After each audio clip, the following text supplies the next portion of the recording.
नमस्कार दोस्तों।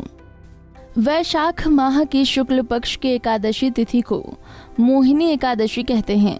बता दें कि इस साल मोहिनी एकादशी का व्रत 12 मई दिन गुरुवार यानी कि आज रखा जाएगा।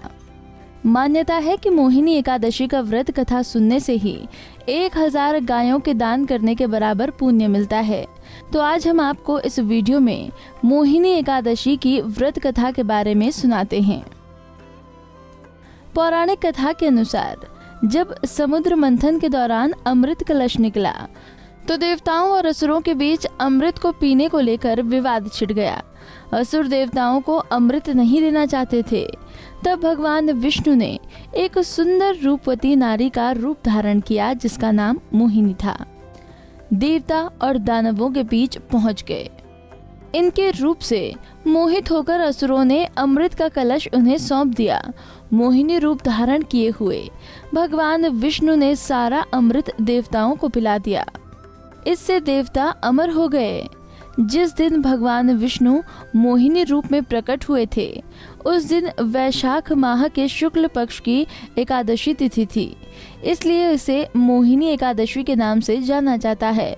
और भगवान विष्णु के इस मोहिनी रूप की पूजा मोहिनी एकादशी के दिन की जाती है। मोहिनी एकादशी को लेकर एक और कथा प्रचलित है, तो आइए जानते हैं उस कथा के बारे में। पौराणिक कथाओं के अनुसार एक बार की बात है, प्रभु श्री राम जी ने महर्षि वशिष्ठ से कहा कि हे गुरु श्रेष्ठ, मैंने जनक नंदिनी सीता जी के वियोग में बहुत कष्ट भोगे हैं, अतः मेरे कष्टों का नाश किस प्रकार होगा। आप मुझे कोई ऐसा व्रत बताने की कृपा करें जिससे मेरे सभी पाप और कष्ट नष्ट हो जाएं।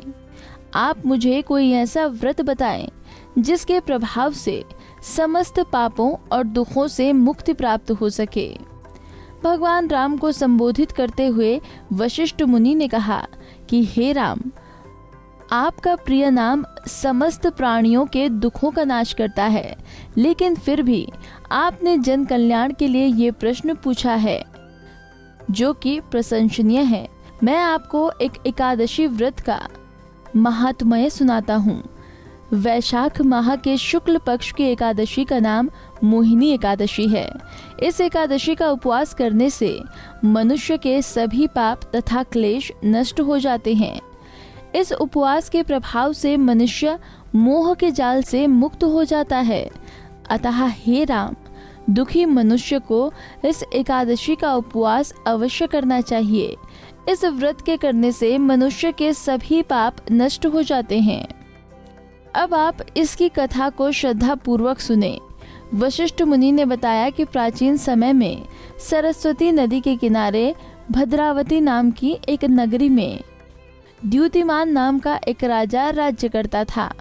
उसी नगरी में एक वैश्य रहता था जो धन धान्य से परिपूर्ण था। उसका नाम था धर्मपाल। वो सदा पुण्य कर्मों में ही लगा रहता था। दूसरों के लिए कुआं, मठ, बगीचा, पोखरा और घर बनवाया करता था।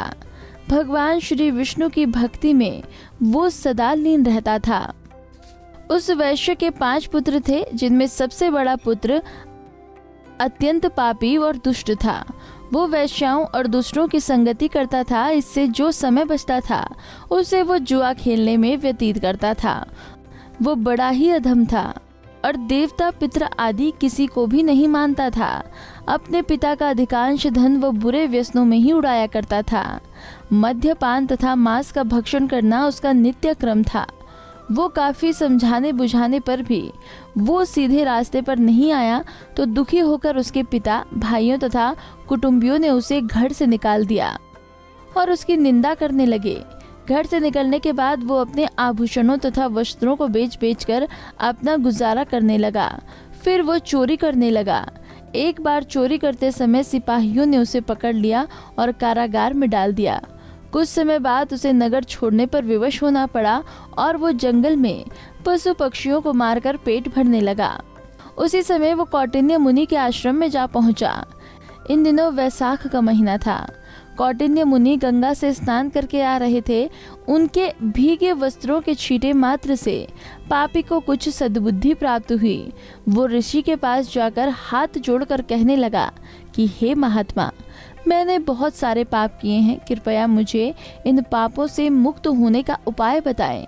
महर्षि ने उसे एकादशी व्रत का महत्व समझाया और एकादशी व्रत रखने को कहा।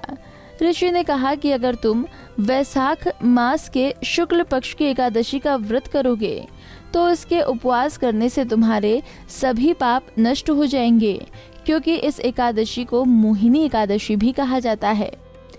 इस व्रत के प्रभाव से वैश्यपुत्र के सभी पाप नष्ट हो गए। अंत में वो गरुड़ पर सवार होकर विष्णु लोक को गया। संसार में इस व्रत से उत्तम दूसरा कोई व्रत नहीं है।